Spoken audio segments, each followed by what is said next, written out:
Hello friends, this is Shalini Srivastava. स्वागत है आपका टीचिंग लर्नर्स में। तो कैसे हैं आप लोग? उम्मीद है कि आप लोग बढ़िया होंगे और जल्दी ही आपका अगर बीपीएससी पीआरटी जो आपने एग्ज़ाम दिया था बिहार टीचर का 7वें चरण का, तो उसका रिजल्ट भी हो सकता है जल्दी ही आ जाए। तो उसके लिए आपको कौन कौन से डॉक्यूमेंट्स तैयार करने हैं, तो आप अगर पहले से ही तैयार करके रख लेंगे तो आपके लिए ज़्यादा आसानी रहेगी। जैसा कि इस समय डॉक्यूमेंट वेरिफिकेशन हो रहा है 9th से 10th और 11th 12th वालों का, तो उन्हीं के आधार पर हमने जैसे जो आपकी नोटिस आई है तो उसमें सबका एक साथ ही लिखा हुआ था कौन कौन से कागज़ आपको ज़रूरी है, कौन कौन से डॉक्यूमेंट ज़रूरी है और कैसे कैसे क्या चीज़ें करनी है। तो उन सभी की चीज़ों के बारे में हम डिटेल से बात करेंगे और जब पीआरटी का रिजल्ट आएगा उसके बारे में जो भी सूचना आएगी उसके बारे में हम आगे भी बात करेंगे। लेकिन जो चीज़ें आपको तैयार करके पहले से रखनी है वो रख लीजिए और अच्छे से चीज़ों को सुनिए। देखिए, जो सबसे महत्वपूर्ण सूचना है, जो आपकी इंपॉर्टेंट डेट है, आपने देखा होगा आपकी नोटिस जारी की गई थी कि जो भी अभ्यर्थी, ठीक है, एक आपकी लिंक ओपन की जाएगी किस पे, www.onlinebpsc.bihar.gov.in। या तो आप सरकारी रिजल्ट पे जाएंगे तो वो भी आपको मिल जाएंगी। ये डेट है आपकी 9 सितंबर से 11 सितंबर तक आपको ये डेट दी जाएगी जो आप डॉक्यूमेंट्स अपलोड करने की।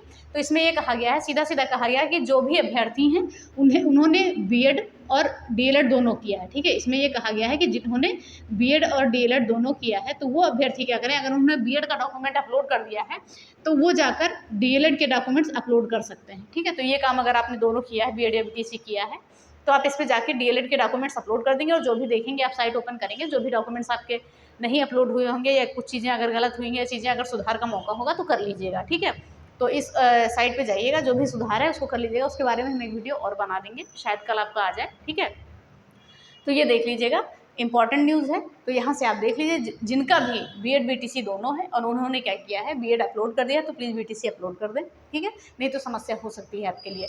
फिर चलिए, ये बात हो गई, ये आपकी डेट देख लीजिए, 9 से 11 ही डेट है, तो इसमें आप कर लीजिए। क्योंकि देखिए, डेट आने के मुझे नहीं लगता है कि ज़्यादा समय तक आपका रिजल्ट का वेट करना पड़ेगा। कम समय में ही आपका रिजल्ट भी आ जाएगा और डॉक्यूमेंट वेरिफिकेशन भी स्टार्ट हो जाएगा, क्योंकि चीज़ें बहुत ही तेज़ी से चल रही हैं। चलिए आगे हम बात करते हैं। सबसे पहले आपका था सीटेट रिजल्ट पेंडिंग। अब जिनका भी पेंडिंग रिजल्ट है, देखिए ये कहा गया था कि आपका जब एग्ज़ाम का रिजल्ट आएगा, जो अभी आपने लिखित परीक्षा दी है टीचर्स की, पीआरटी की, तो ये कहा गया था कि अगर आपका लिखित जो एग्ज़ाम का रिजल्ट आएगा उससे पहले ही आपका सीटेट रिजल्ट आ जाना चाहिए था। लेकिन अभी तक ये रिजल्ट नहीं आया है। तो ऐसे में ये कहा गया है कि अगर नहीं आ रहा है तो छात्र क्या है, अपना एडमिट कार्ड लेके जाएंगे। ऐसी कुछ बातें की गई हैं, तो आगे ये सारी चीज़ें क्लियर कर दी जाएंगी। हो सकता है कि आपका रिजल्ट पहले ही आ जाए, तो आपको इसमें चिंता करने की ज़रूरत नहीं है। देखिए, हम यहाँ पर पीआरटी का ही बता रहे हैं क्योंकि बाकी चीज़ें आपकी चल रही हैं, वैसे दोनों का सेम ही आप देख लेंगे। और बात करें यहाँ पर अब क्या होना चाहिए, देखिए मूल प्रमाण पत्र आपको ले जाने हैं। अब हम बात कर रहे हैं कि आपको डॉक्यूमेंट वेरिफिकेशन में क्या क्या ले जाना है। तो आपको जितने मूल प्रमाण पत्र ले जाने हैं और आपने जो भी डॉक्यूमेंट्स अपलोड किए हैं फॉर्म भरते समय, वो आपको ज़रूरी है ले जाना। जो डॉक्यूमेंट्स अपलोड किए गए हैं आपके फॉर्म भरते समय, ठीक है, जो डॉक्यूमेंट्स अपलोड किए गए हैं फॉर्म भरते समय, उनको आपको ले ही जाना है। ठीक है, तो ये चीज़ें हो गई। और जिनके मार्कशीट में गलती है वो सारी चीज़ों के बारे में भी हम बात करेंगे, क्या क्या समाधान है उसका। चलिए अब हम बात करेंगे। तो यहाँ पर आपका पहले लिखा हुआ था, जो भी नोटिस जारी की गई थी उसी के आधार पर बता रहे हैं, अपने हिसाब से हम कुछ भी नहीं बता रहे हैं। तो मूल प्रमाण पत्र जो आपके डॉक्यूमेंट्स अपलोड हुए थे उनको जरूर ले जाना है, और बाकी जो भी आपके डॉक्यूमेंट्स हैं उनको तो आपको ले ही जाना है। अब और यहाँ पर लिखा हुआ था नवीनतम पासपोर्ट साइज फोटो 2। ठीक है, तो 2 लिखिए, आप 2-4 ले जाइए। तो आपने जो फोटो अपलोड की हो गई एडमिट कार्ड में या नई फोटो, दोनों निकलवा लीजिएगा। देखिए यहाँ पर नवीनतम लिखा है, तो जो आपकी नवीनतम होगी वो आप ले जाएंगे। ठीक है, तो आपकी 2-4 फोटो हो जाएंगी, नवीनतम फोटो कोई भी है। और यहाँ पर लिखा हुआ था ऑनलाइन आवेदन प्रिंट। जब आपने आवेदन किया था ये पीआरटी का, ठीक है, पीआरटी का ही बता रहे हैं, तो जो आवेदन किया था तो उसका आपको प्रिंट ले जाना अनिवार्य है। ठीक है, उसका आपको प्रिंट ले जाना है। अब हम बात करेंगे यहाँ पर प्रवेश पत्र। जो आपका एडमिट कार्ड था, वो एडमिट कार्ड भी जो एग्जाम हॉल में आप ले गए थे जिसपे वो स्टिकर लगा हुआ था, वो एडमिट कार्ड भी आपको ले जाना अनिवार्य है। ठीक है, तो ये सारी चीज़ें हो गई। अब बात करेंगे ये सारे मूल प्रमाण पत्र की, अभी बात करें, अभी और भी बात करेंगे हम।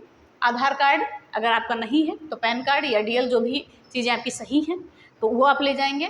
और आरक्षण संबंधी प्रमाण पत्र आप सारे ले जाएंगे। देखिए आरक्षण संबंधी, चाहे वो आपका जाति प्रमाण पत्र है, यहाँ पर हम लिख देते हैं, एक सेकंड, चाहे वो आपका जाति प्रमाण पत्र होगा, ठीक है, कोई भी जाति प्रमाण पत्र, एस सी एस टी का, ओबीसी का, जो भी है, ईडब्ल्यूएस हो गया आपका, ठीक है, और दिव्यांगता का हो गया, तो जो भी आपका है आरक्षण संबंधी प्रमाण पत्र वो आप ले जाएंगे।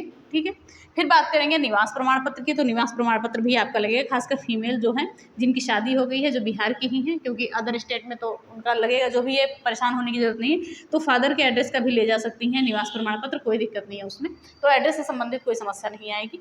अगर हम बात करें सीटेट का पेपर 1 की बात करें, ठीक है, पेपर 1 की बात करें, पेपर 1 ही चल रहा है आपका, क्योंकि पीआरटी हम बता रहे हैं। तो इसमें आपको सर्टिफिकेट ले जाना है सीटेट का, क्योंकि जब आपने फॉर्म भरा होगा तो उसमें सीधे सीधे लिखा हुआ था सीटेट का आपको सर्टिफिकेट अपलोड करना है।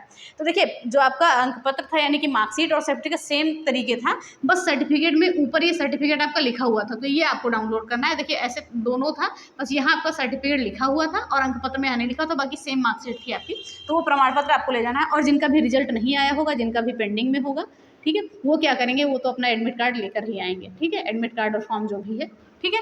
चलिए अब हम बात करेंगे यहाँ पर, अब हम क्वालिफिकेशन पे आ जाते हैं, जो भी आपकी शैक्षिक योग्यताएं हैं। तो 10th का जो है मैट्रिक का ये इसमें लिखा हुआ है कि आपकी जन्मतिथि के लिए ये चाहिए होगा। तो अंक पत्र और प्रमाण पत्र बहुत सारे लोगों का अलग अलग है, और लेकिन अब जो नए में है उनका एक ही में है, तो वो एक ही मार्कशीट ले जाएंगे, ठीक है। मार्कशीट सर्टिफिकेट बहुत लोग का एक में भी हो गया, किसी का अलग अलग भी है, तो जैसा भी है आप लेके जाएंगे। 12th का भी आप ऐसे ही करेंगे और स्नातक का भी आप ऐसे ही करेंगे, ठीक है। और साथ में हम बात करेंगे बीएड हो या आपका, देखिए बीएड तो है नहीं है, हो सकता है अगर लिया जाएगा डॉक्यूमेंट वेरिफिकेशन में, तो आप बीएड है तो बीएड की मार्कशीट ले जाएंगे। डीएलएड हो गया, बीटीसी हो गया, इसका जो है प्रमाण पत्र आप ले जाएंगे, यानी सर्टिफिकेट ले जाएंगे जिसमें आपका ग्रेड मेंशन होता है, ठीक है। अगर हम यहाँ बात करें जो कुछ भी छात्र अंतिम वर्ष का है या अपेयरिंग में है, तो वो घोषणा पत्र लेकर जाएगा जिसका भी रिजल्ट नहीं आया है। तो ये सारी चीज़ें, उम्मीद करते हैं कि ये चीज़ें आपको समझ में आ गई होंगी। तो इतने ही डॉक्यूमेंट्स आपको ले जाने हैं, निवास हो गया, आय हो गया, सारी चीज़ें हो गई। तो आय भी आप रख लीजिएगा, आय वैसे लिखा नहीं है तो हम आय यहाँ लिख भी लेते हैं, निवास के साथ में आय भी लिख लेते हैं। ये सारे आपके डॉक्यूमेंट्स हो गए। तो इतने सारे आपको डॉक्यूमेंट्स ले जाने हैं। देखिए डॉक्यूमेंट्स में आपका क्या हो जाएगा, ध्यान से सुन लीजिएगा एक बार। जितने भी डॉक्यूमेंट्स आपने अपलोड किए हैं उसमें कौन कौन सा 10th 12th ग्रेजुएशन डीएलएड या बीएड का जो भी मार्कशीट है आप वो लेंगे, और सीटेड का मार्कशीट लेंगे, ठीक है। सीटेड का लेंगे, आधार कार्ड पैन कार्ड जो भी है, निवास लेंगे, आय लेंगे, आरक्षण संबंधी प्रमाण पत्र है वो लेंगे, आप जो आवेदन किया है वो प्रिंट लेंगे, प्रवेश पत्र लेंगे, ये सारी चीज़ें हैं। तो इसके बारे में आपको चिंता करने की ज़रूरत नहीं है। और इस साइट पर जरूर जाके आप देख लीजिएगा, जो भी चीज़ें आपकी गलत हो या अपलोड करने वाली हो वो अपलोड कर दीजिएगा प्लीज़, ठीक है। अब हम बात करें, बहुत सारे बच्चों को है समस्याएं कि उनके किसी भी मार्कशीट के नाम में गलती है, माता के नाम में, पिता के नाम में अगर गलती है, तो देखिए गलती के लिए एफिडेविट लग जाता है, बस वो फर्जी नहीं होना चाहिए, ठीक है। तो इसके लिए एफिडेविट है समाधान, तो वो अपने आप जिला कोर्ट से जो भी है एफिडेविट बनवा सकते हैं। वो एक ड्यूरेशन दिया जाता है, कितने समय में आप सही करवा लेंगे चीज़ों को। आवास के संबंध में अगर फीमेल चिंतित हैं जो भी है, देखिए मेल का तो है सेम रहता है, फीमेल के लिए ही शादी हो जाती है तो उसमें आ जाता है, तो फादर का भी एड्रेस लगा सकती हैं। तो इसमें जब मैंने देखा था तो उसमें दिया था कि फादर का एड्रेस आप लगा सकती हैं। और प्रोविजनल, देखिए बहुत सारे लोगों का ओरिजिनल नहीं है डॉक्यूमेंट्स और उन्होंने प्रोविजनल ही अपना अपलोड कर दिया था, तो वो एफिडेविट एक बनवा लेंगे। इसके लिए भी आपका एक एफिडेविट बन जाएगा कि ये अभी मेरा अपलोड नहीं हुआ है। ये आप यूनिवर्सिटी अपने जो भी जाएंगे, अगर ओरिजिनल मिल जा रही है तो आप ले लेंगे, नहीं तो प्रोविजनल आप लेके जाएंगे और एफिडेविट लगा देंगे तो आपकी चीज़ें मान्य हो जाएंगी। तो ये सारी समस्याएं आपकी आ सकती थी, तो ये सारी चीज़ें हैं। तो ये सारे आपके डॉक्यूमेंट्स हो गए और सारी चीज़ें हो गई। अब मेन चीज़ क्या है, आप वो जान लीजिए कैसे आपको करेक्ट करना है। देखिए ध्यान से सुनिएगा, आपको 3 फाइलें लेनी है, ठीक है। आप 3 फाइलें लेंगे, ध्यान से देखिएगा, ये 3 फाइलें आपकी हो गई। एक में आपका होगा मूल प्रमाण पत्र, सारे जितने भी हैं आपके मूल प्रमाण पत्र हो जाएंगे एक फाइल में, ठीक है। और 2 सेट आपको फोटोकॉपी के बनाने पड़ेंगे, ये आपके जमा हो जाएंगे, ठीक है। फोटोकॉपी के बनाने पड़ेंगे, ये आपको जमा हो जाएंगे। और फोटोकॉपी में आप अपने सारे डॉक्यूमेंट्स लेंगे और सभी डॉक्यूमेंट्स जितने भी आप फोटो स्टेट लेंगे डॉक्यूमेंट्स को, सबको स्वप्रमाणित करेंगे, यानी कि अपना साइन करेंगे, ठीक है। स्वप्रमाणित करेंगे, अपना साइन यहाँ पर आप कर लेंगे, ठीक है, सारे डॉक्यूमेंट्स में। तो ये 2 सेट आपके ये मान के चलिए आपके जमा हो जाएंगे। मूल प्रमाण पत्र जो है आपको ये वापस कर दिया जाएगा, उसके बाद ही आपका जब मेन होगा तो रिजल्ट बनेगा। देखिए अभी जो इस समय डॉक्यूमेंट वेरिफिकेशन हो रहा है उसमें अदर स्टेट वालों का जो है पटना में हो रहा है, ठीक है। तो हो सकता है पीआरटी में भी अदर स्टेट वालों का पटना में ही हो। तो ये सारी चीज़ें हैं। तो उम्मीद करते हैं कि चीज़ें समझ में आई होंगी आपको, और इस साइट पे जाके देख लीजिएगा। और ये आखिरी मौका है, ठीक है, आखिरी मौका है डॉक्यूमेंट्स आपके अपलोड करने का जो भी है, तो देख लीजिए एक बार, बाद में सुधार की कोई भी गुंजाइश नहीं होगी। तो उम्मीद करते हैं कि ये चीज़ें आपको समझ में आएंगी। ये डॉक्यूमेंट्स आप इकट्ठा कर लीजिए, अगर नहीं है तो आप बनवा लीजिए, जिससे निवास नहीं होगा, ये सारी चीज़ें हैं तो आप बनवा लीजिए। और बाकी सारी चीज़ें हैं, अपना सेट बना लीजिएगा फ़ोटोज़ का, जो भी है स्वप्रमाणित फ़ोटो आपकी होनी चाहिए, 2 इसमें 2 इसमें, और बाकी आप ले जाइए अच्छे से, जितने भी मांगी जाएंगी आप दे सकते हैं। तो बस यही सारी चीज़ें हैं, बाकी कोई टेंशन लेने की आपको ज़रूरत नहीं है, बहुत ज़्यादा कोई हुआ नहीं है, ना ही फालतू चीज़ों को आप देखिए। बस जो आपके पास ओरिजिनल डॉक्यूमेंट्स है, जो अपलोड किया है वो सारी चीज़ें हैं, वही चीज़ें आपको ले जानी है, एक्स्ट्रा आपको कुछ भी नहीं बनवाना है, ठीक है। 1 मिनट,